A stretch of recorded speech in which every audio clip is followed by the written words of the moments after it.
Who doesn't love a market predictions video? Everybody wants to know what's going to happen in the 2026 real estate market. And today I have Josh Jankowski, Marc Rasmussen in today's video. So please stay tuned. Where should we start? Who wants to start? I'll start. You start. All right, 2026 prediction. I think we're going to see more of the same. I think that things are going to improve a little bit. This market has taken a little bit of a hit the last few years. I mean, prices have dropped. So real estate's cyclical. Barring any like catastrophe, war, nuclear bomb attack, whatever, if things just go normal, I think that things are going to be pretty good. I think it's a good time to be a buyer. I think prices have fallen to the point where they're starting to make sense again. And if you're a seller, there are buyers out there at the right price, at the proper price, and that's really hard for a lot of sellers to accept that that prices have fallen and. You have to get a good realtor and do a very thorough market analysis and price your property based on recent comparable sales. So 2026, I'm optimistic. I think it's going to be pretty good. I think it'll be more of the same, maybe just slightly a little better. Josh? Yeah, so my 2026 market prediction's a little bit different than Mark's. I've found recently that it seems like the pent-up demand is going to outweigh all other market conditions in 2026. I'm finding buyers that are saying, especially after this last deep freeze in the Midwest and the snow in the Northeast, I have people that are saying, we've been waiting for 2.5 years. We're coming now. I actually had a lady tell me the other day that she's coming whether her husband comes or not. That's what I'm talking about. To the point about the sellers and the buyers with the pricing and things, we are in a balanced market now at about 6 months inventory, which means it's not really a buyer's market or a seller's market anymore. And I have found myself in many, many sellers markets lately with multiple offers. And I even lost we went 50,000 over asking the other day, and I lost in a multiple offer situation. Where was that? That was on Siesta Key. Condo or house? Single family home on the Deepwater Canal. That makes sense. Location matters, right? Was it like custom, high end? Was it sort of needing upgrades? No. It will probably be a tear down eventually, but what it was just there's no bridge. It's Deepwater Canal, so it's much more valuable water. I believe Mark did a video recently where he talked about the difference in the types of water. Not all waterfront properties are alike or are created equal. But if the sellers are priced right, you will find yourself in a mini seller's market. That's what I've been finding. The buyers are that have been looking and watching and tracking the market.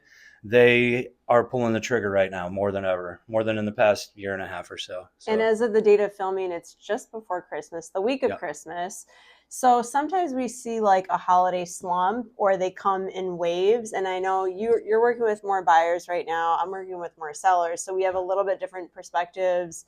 I've got a mixed bag of listings right now, averaging 1.5 million range, like on average. So anything from 360 to like over 3 million range. So I'm seeing slower showings. We've had some price adjustments, but back to the 2026 predictions, we're seeing a lot of content out there from NAR, from realtor.com. It's like, who do you listen to? The bottom line is nobody knows what's going to happen. But I did do a poll on my LinkedIn. I asked you who's following me on LinkedIn, like, do you think it's going to be better? Do you think it's going to be worse? Or, hey, just tell us. 75% of you said it's going to be better. 8% said worse, and the rest just said, hey, just tell us. So, we're all optimistic. I think this is what we do for a living, and we are boots on the ground and seeing the activity or inactivity.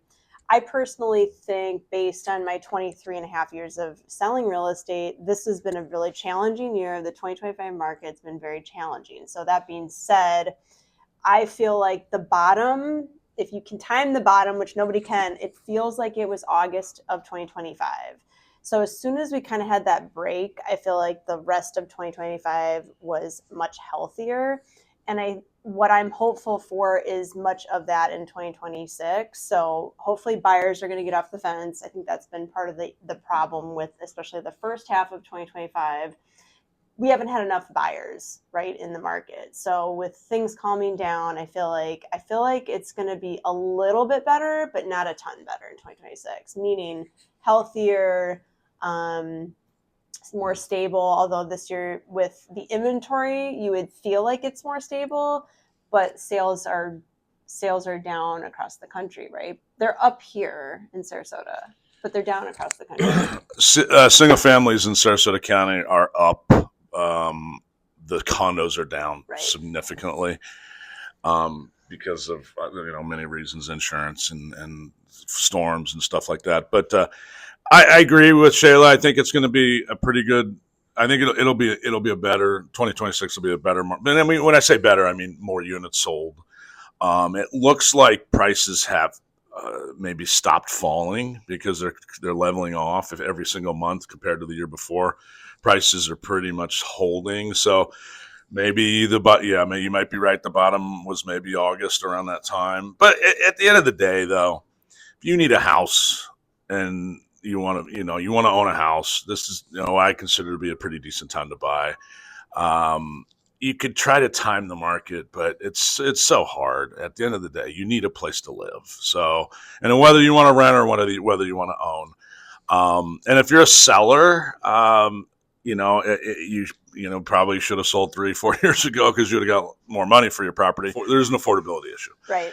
And that's making a lot of people uneasy and thinking the prices are going to fall some more. What helps that? What helps with affordability? Well, I mean, it's price and interest rates and the cost of ownership, which is interest rates, property taxes, and HOAs and stuff like that. So it's the cost of ownership. And and the chart was showing that the people are spending quite a bit of their income on their home, which is kind of could be a problem because something generally has to give in that situation, whether it be interest rates or prices or something like that. But we've already come down quite a bit price wise compared to say 2-3 years ago. So I don't know. I think, again, no one knows for sure, but I think I'm pretty optimistic about 2026 in terms of leveling off and then more units sold, because there is a lot. Josh is right. There is a lot of pent up demand. We have a lot of people looking, a lot of people inquiring, and some of them are going to get off the fence. I read a statistic, and then Josh, you can carry on, from Keeping Current Matters that said 96% of homeowners have solid equity in their house, meaning they're not negative. So that's a good statistic, meaning, that lots of people own their homes outright. I think the statistic nationally is like 40% own their homes outright. So that puts us not in the same position as the Great Recession, right? Where people were doing 100% loans. Yeah. I mean, I was one of them. So I fell into that category at one point. So we don't have a lot of that. I guess I'm interested to hear too, like what you guys think. What would you advise a buyer in the new market, and what would you advise sellers in the new market? I know pricing was one that you said, but yeah. So real quick on what Mark mentioned, that single family homes, we've had our bounce back, right? We all agree that August was generally the floor. We're even starting to see the condo market come back a little bit now too. I've personally had showing requests on at least 8 condos in the past 2 weeks, whereas I didn't have any showing requests for condos for at least 4 months probably. Okay. And so, and I'm under contract with one right now, and it was a New York buyer who wanted to pick up one. It was real quick. He found us on ChatGPT. 3 days later, we're under contract. Oh. So the point though is that the overall Sarasota market, which is a little bit different than the other markets around us. We get a lot of bad press here when when Cape Coral gets brought into the mix in Charlotte County. And so overall, I feel like with, over 40% of the purchases made last month were cash purchases. What I'm feeling and seeing is that a lot of these buyers, even the cash buyers, don't want to have to deal with all the competition they feel is coming with the interest rate talk and we've had recent drops. So that's pushing the cash buyers off the fence, which then I'm guessing, or I'm predicting for 2026, that some of those loan people will come along behind it as well. I think too, and we've been talking about buyers being on the fence, waiting for interest rates to drop, waiting for prices to drop. It's better. You're stuck with the price. Remember that. You're not necessarily stuck with the interest rate. So negotiate that price down while you can before the buyers flood in, and they will, because we're heading into our season, which is different than up north.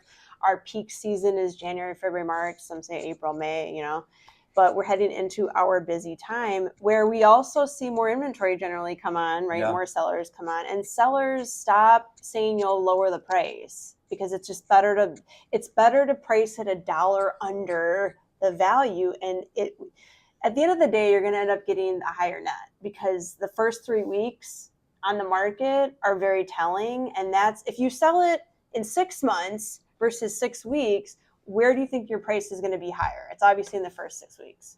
It's hard. It's easier said than done. I know it's very psychologically hard, but if you have a good agent, they'll tell you what you need to hear, not what you always want to hear. On the same note, but from the flip side, from the buyer side, make your offer, right? So I've been dealing with Yes. We lost the property that we went $50,000 over asking. The place was on the market for like 36 days. We saw it. We talked about it on day 2. And we said, well, let's just wait it out a little bit. They haven't been on the market long enough. And so I said, listen, what we should be doing is we should be making an offer to let that then seller see what the real price is. Even if it's not a full asking price offer, give it to the seller so that you can start the negotiation process. I think that's smart. There's probably room for some negotiation there right out of the gate. But as a seller, don't try to overprice it and then hold your ground for too long. You want and the buyer, same thing. Make your offer, make your negotiation, be prepared to walk away if you don't get what you want. Mark, you just had a situation where you showed property in Sarasota. Do you want to mention that? I had a gentleman looking at a condo on Siesta Key, and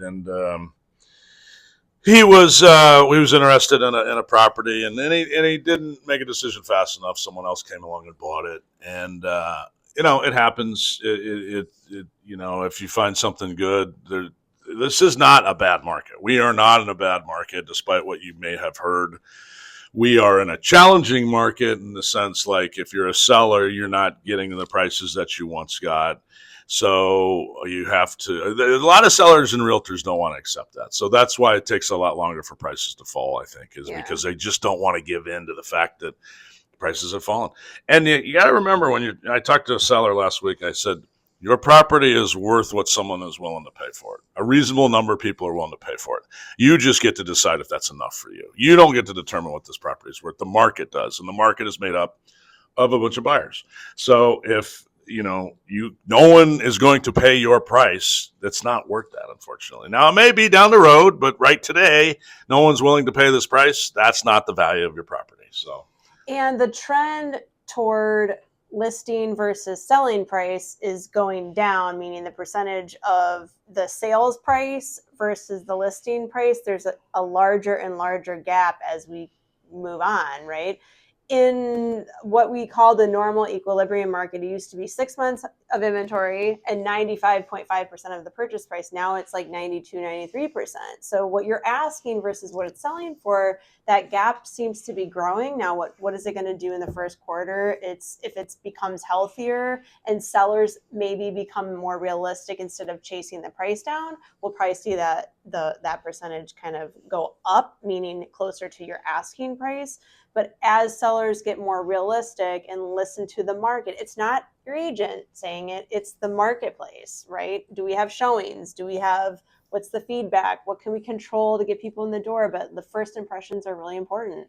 So I don't know. I'm hoping that ratio kind of gets bigger, that meaning that number gets larger, and the selling price versus the asking price is closer. Josh? Yeah, to that point, I believe that the sellers are starting to actually become more realistic on what their house is worth because they've watched their neighborhood sit on the market at prices that they thought they were easily going to get, and now they're not. So it seems like that the reality check has taken place for the seller side specifically, and then the buyers that are starting to pull their triggers, like Mark was just talking about. And I had the same thing happen. I took somebody to go see a house that was going to be like a remodel, and by the time we got done showing the next house, that agent called me and said, we're under contract. Oh. So what I'm saying is that little mini sellers market, when you get your property and it is in the right price point, Mark had one, I had a couple, they are, if you like the property at that price, somebody else probably likes it at that price. And that's where you end up in these multiple offer situations.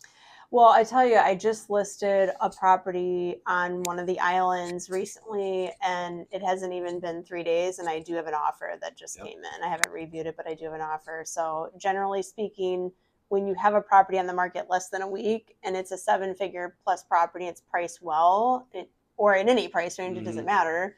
But especially waterfront and the unique properties, not like the cookie cutter neighborhoods. Like the cookie cutter, I hate to say it, sorry, I do like Lakewood Ranch, but there's a lot of the same house. So we call it cookie cutter, HOA communities. They're less distinguished, right? So they tend to sell in very small margins within each other. Whereas island properties, the ones that people pay more cash for that are unique, waterfront, there's only so much of it. Sometimes those go faster, right? If it's only so much land and it's walk to the beach and things like that. So pricing really matters. I'm curious too, like days on market. What do you think the days on market will be like for 2026? Guys. If you're in the category where you've overpriced your home, you're going to see a bunch of days. They're going to be triple digits. But there's buyers out there ready to buy right now, especially as we're going into season. I'll make one more bold prediction, and it's specifically about Siesta Key. Siesta Key is flipping. All of the hurricane damaged homes or not all of them, but a lot of them have been sold. The property has been torn down and they're now being rebuilt, or they're in the process of being listed. And the first wave of those hurricane damaged homes are about to come to market, and they're going to come to market. They were purchased for probably like 1.2 to 1.5 million for the lot. The houses are going to be $3.5 to $6 million. And my prediction, maybe not by the end of 2026, but certainly as we go into 2027, the average price of a single family home on Siesta Key is going to be like $3 to $5 million. Well, it's going to have to be, right? Yeah. Everybody has to build up. Mm-hmm. I think, Siesta Key is an interesting one because there's just a lot of new product out there, a remodeled product out there. And so you see this after a hurricane, this is very common where, a lot of the old stuff gets washed away and it's replaced by new stuff, whether it's a remodel or a new house. So, at the average price in Siesta Key, absolutely, I think it's going to go up for that reason. Days on market, I think days on market will decrease as these sellers. Decrease. Well, I think as these sellers come to realize that if I want to sell, I'm going to have to price it according to the market, and that we've had a bunch of sellers that just didn't want to admit that. Now they're admitting it. So 2026, I think days on market will maybe decrease because added more buyers, and sellers are realizing that their property is not worth what it used to be. It's not a market that you really want to test it out on if you don't have to. I mean, everybody has a time and a place to sell and to purchase, but we do have a really strong, obviously, snowbird market here. Yeah. People don't have to have a house, like I know you said, which is true. But we have such a large snowbird second home population here too that kind of pushes us in a different direction. I mean, Florida and Texas always have big swings up and down. We've kind of just been correcting here. So I'm very hopeful as well for the new year, and we're always here to help. And you wanted to say something? I agree. It's the pent up demand, as I predicted in the beginning, the pent up demand is going to outweigh the other conditions, in my opinion. Obviously, in combination with the sellers bringing their prices to the market at a realistic price, there are now buyers here. There's a lot of people have just been waiting for so long. Florida's desirable. It's paradise. It's not going to stop being that. People are still retiring, and people took a break for a couple of years on doing the thing that they wanted to do. And so I think that this is the year where that's going to change.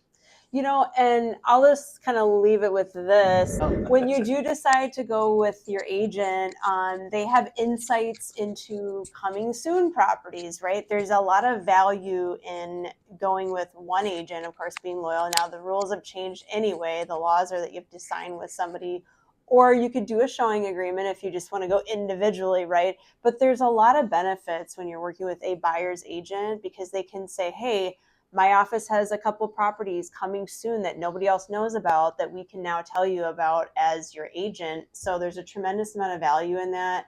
And things change quickly. The good properties go quickly.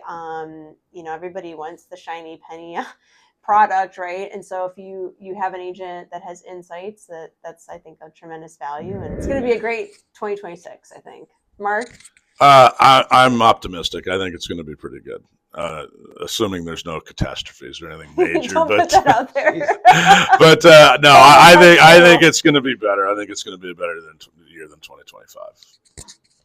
And I also think that it is going to. I think home prices will start creaking up. Not, I don't think it's going to skyrocket like it did during COVID, but I do think we're bouncing back. I think during the snowbird season we'll see some appreciation, and I think we'll see more volume as well. And we've got great inventory both in the office and in our board. So there's a lot of opportunity, and you could start making memories, building equity. Real estate is always a great investment tool. Obviously, we are partial, but it's true. So yeah, Merry Christmas, Happy New Year, everybody. Happy New Year.